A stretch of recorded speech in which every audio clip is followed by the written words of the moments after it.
we always, at the start of our videos, put, today we chat with something Ian Hislop, like journalist, or so what are you?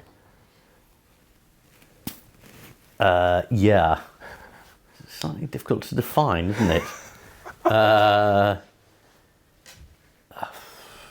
Well, I mean, I've got until Christmas, so... Yeah, I suppose I'm sitting in the offices of Private Eye, so you could say editor of Private Eye. Private Eye editor, Ian Hislop. Yeah, why not? Perfect. Let's do the main job. The subsidiaries you can get round to.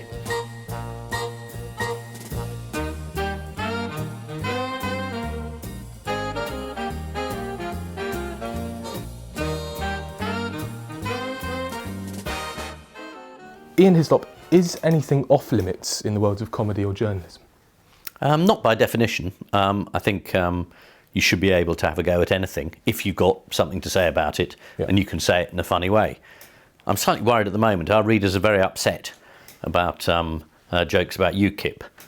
I get letters from people saying, I've been reading the magazine for 30 years and I've never been so offended. And I look at this thing and I think, what's a joke about UKIP? You're not seriously going to cancel your subscription now, but some of them are.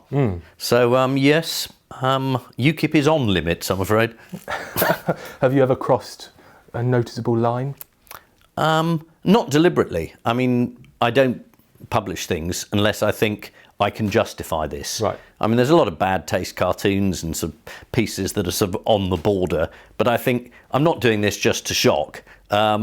I am doing this because I think this is making a point that's better by being put in this context.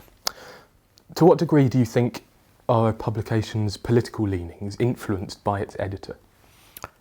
Oh, quite a lot, because they don't have enough money on the whole, political publications. Do you mean generally? Well, generally, I think newspapers, perhaps. Yeah. Oh, right. Well, that's slightly magazines. Different. A number of people went in front of the Leveson Inquiry and said very sincerely that their publications were in no way influenced by their proprietor, which seems to me just rubbish.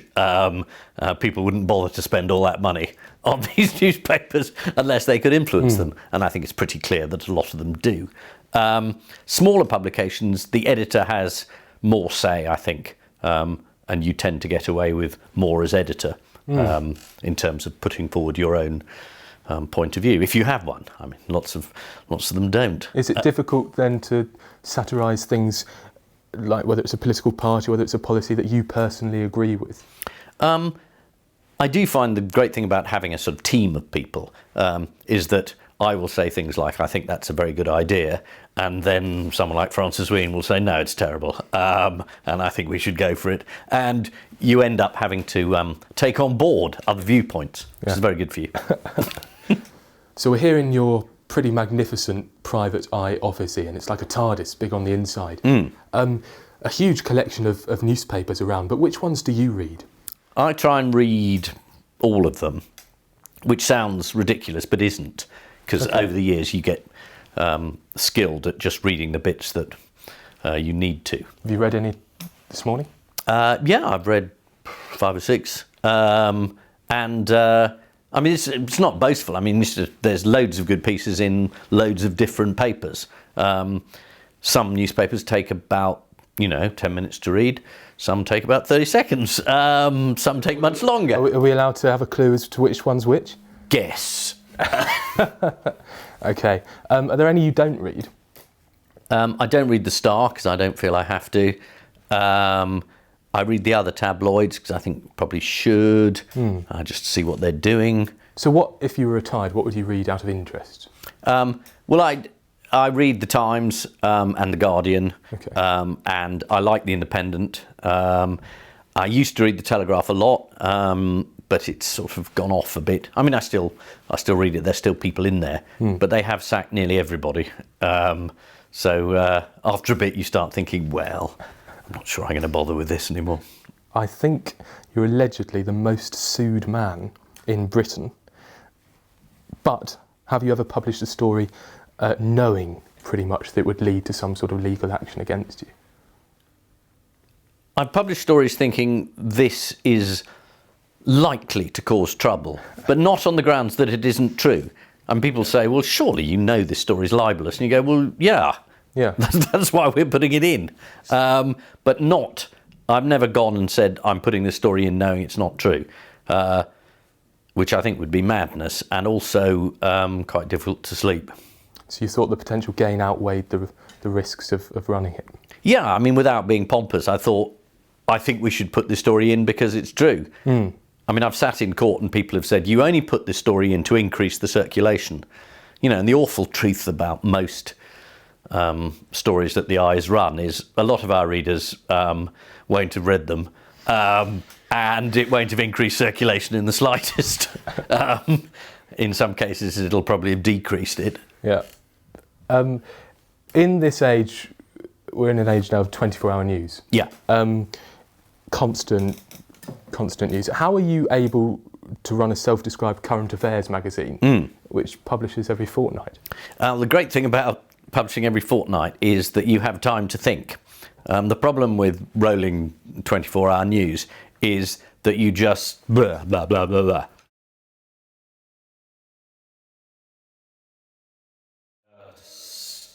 Blah, blah, blah, blah. So the news comes out unformulated and the comment comes out equally quickly. So quite often you see a story and you think, well, that's obviously not true. And then people comment on it and you think, well, why have you commented on that? Because it's not true. And we're going to find out it's not true in about an hour anyway. So there's just a huge amount of space filling. And there was a man who had a wonderful theory about slow food, about we need to cook slower, enjoy more. And now that's been extended to slow news, which I'm absolutely in favour of. And it means you get more time. And I think with a fortnightly, by the time we come out, there's a chance to say something interesting. So you don't think there's any risk of private eye amalgamating stories and it becoming old news? No, I think there's sort of very... No, I don't think that. I mean, you know, I looked at the last issue and I thought, well, the story about why the expenses records had been destroyed in Parliament appeared in the Eye, hasn't appeared anywhere else. Yet again, we get the story about Reckless changing his opinion. It's in the newspapers this week. It was in the Eye 2 weeks ago. I mean, how slow does it have to be for other people to get it? As somebody who oversees public scrutiny of hundreds of people, does the privacy of your own family ever, does that concern you at all? Yeah, I mean, but what we try and do is deal with the story rather than the individual. And I'm not aware of any privacy complaints our way. I mean, the last one we had was about the privacy of the sort of commercial relationship, which I don't take as being the same thing. So no, I mean, you know, I'm on record as and I've said whenever asked, of course I believe in privacy and I'm against sort of long lenses and against trespass and against all sorts of things, with the proviso of a public interest defence. So no, I'm not hugely worried by my privacy. I mean, I was sent a photo this morning by someone who said, this is a picture of you and you look just like Wayne Rooney, which I thought was quite offensive. Yeah? To who? To you? The BBC, that's a publicly funded institution and therefore it has to be really cautious about its handling of controversy. Your team captain... Has to be fairly cautious. Okay. I don't think it has to be incredibly cautious. Right, interesting. You're team captain on Have I Got News for You. How do you regard the BBC's handling of controversial issues? What, the ones that we raise or the ones that it does? I think on the whole at the moment the BBC is overcautious. I think it's been badly hit by Savile, followed by McAlpine, you know, the Newsnight fiasco, and I suppose Russell Brand and Ross, and it's in a sort of protective and cautious phase. And I prefer the BBC when it's a bit more sort of pugnacious and a bit more out there. Is this a necessary phase, though, for now? I don't know, providing it doesn't stick. But I mean, it's been in it for a bit, and I think it certainly in terms of investigative journalism and in terms of being less worried about balance. I mean, there is a slight worry. It says, well, we've always got to be balanced. And I think it was Jeremy Paxman said, you don't have to be balanced between truth and lies. That's not really the job. So I think it's, at the moment, it's in a cautious phase. And I'm all for being less cautious. But the Beeb could never publish something like Private Eye, though. I mean, the BBC is not going to be, you know, sort of a major producer of satirical material, but it is a major source and a funder of investigative journalism, yeah. and it should certainly be doing that. And if you look at Channel 4's dispatches, Panorama at its best, I mean, it can do it. I think your main enthusiasms tend to lie in initials, so the BBC, the NHS, yeah. the C of E. Yeah. Is the future bright for any of those institutions, let alone all three? No, but then that is the point of them. The future's never bright. You know, even from when they started, people were saying, oh, well, it's pretty washed up now. There's a wonderful book about the history of the NHS, and it says there has not been 1 year since 1948 where the main headline has not been, well, it's all about to fold, it's underfunded, it's a disaster. I mean, and the same I would say is true of the C of E. As long as I've known it, it's just about to pack it in. And the BBC, most years, people say morale's terrible. The whole thing's over. But often it isn't. And there's not a smidgen of truth in any of them? I mean, there's usually a smidgen of truth, but survival is the great success. In an increasingly secular world, many people who find out that you hold a belief in God, yes, sometimes pretty surprised. Yeah, well, I mean... well, you said, I think, that you're surrounded here by liberal atheists, are you, at Private Eye? Yeah, on the whole. There was a very good cartoon which had a lot of people here and just an arrow pointing at me saying, God botherer. I don't know, I mean, in a sort of, I suppose, in a multi-faith context, I don't think anyone in Britain should be hugely surprised. A lot of people hold some sort of faith. There's quite a lot of it about. But I'm not terribly strident. I'm fairly lukewarm. And, is it an intellectual belief, if there is such a thing? I think it's a sort of fairly... Someone once said, you're a classic C of E agnostic. I'm not sure what I believe, but whatever it is, it's definitely C of E. So I don't know. I suppose it gives some sort of... People say I don't have a hugely political understanding of public life, but what I try and have is a moral understanding of it, of what I think is done wrong, what should be done better, what isn't acceptable. And that, I think, is a reasonable way of looking at it. But you know, on the whole, the journalists here and the people who write here are pretty down the line, so that they don't want censorship, they don't want homeopathy, they don't want any of those privileges for faith communities, and that's fine. That's fine by me. Would you consider running for any sort of political office? No, I think I can... Well, there's a slight there. No, it's just disbelief at the thought you were serious. No, I think I can be more useful where I am. Useful as in what sense?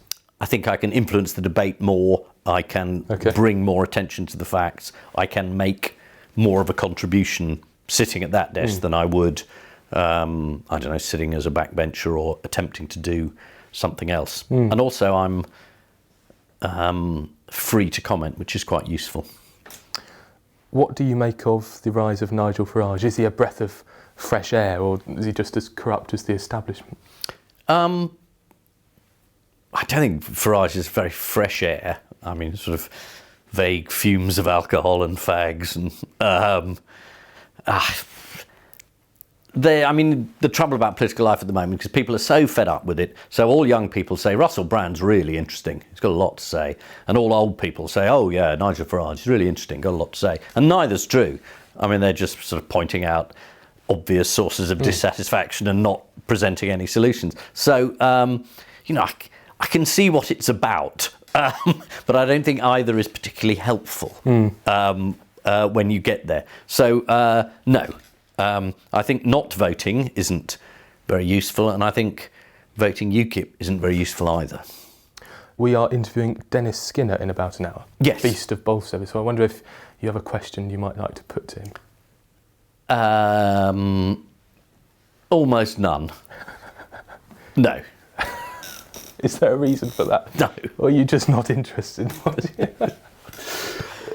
Don't you and Private Eye just sneer at the world without offering any solutions? No, I mean, if you read Private Eye, I mean, you'll find that the whole point of it is to say that is not being done well, or they're crooked, or they're bent, or that's absolutely useless. The obvious solution to any of those things is to not be crooked, not be entirely useful, do it transparently, straightforwardly and honestly, and therefore do it effectively. So, I mean, the point of those sorts of journalistic pieces is usually pretty implicit inside the pieces. And the same with the jokes. I don't think it takes a sort of a huge amount of guesswork to imagine what the point of, say, a particular joke is in terms of how you would like to see it done. So that healthy scepticism isn't degenerating into cynicism? No, as I always say, I think sort of if you were merely cynical, it would be much, much more effective just to go and make some knob jokes and make a lot of money, as opposed to attempting to make politics either entertaining or accessible through humour. So, no, I don't think so. Finally, have your 25 years as editor of Private Eye, have those made the world a better place? Probably not. But I was always warned in advance that it was partly the effort of doing it that was worth it. Peter Cook once said to me, yes, the important thing to remember is all that fantastic satirical cabaret in Berlin in the 1930s absolutely put a stop to Hitler. Oh no, it didn't. And that was Peter's advice. Yeah. Ian Hislop, thank you very much. I really appreciate your time. Thank you so much. My pleasure. Cheers. Sir Ian or Lord Hislop? Yes. Which one would you prefer? Both.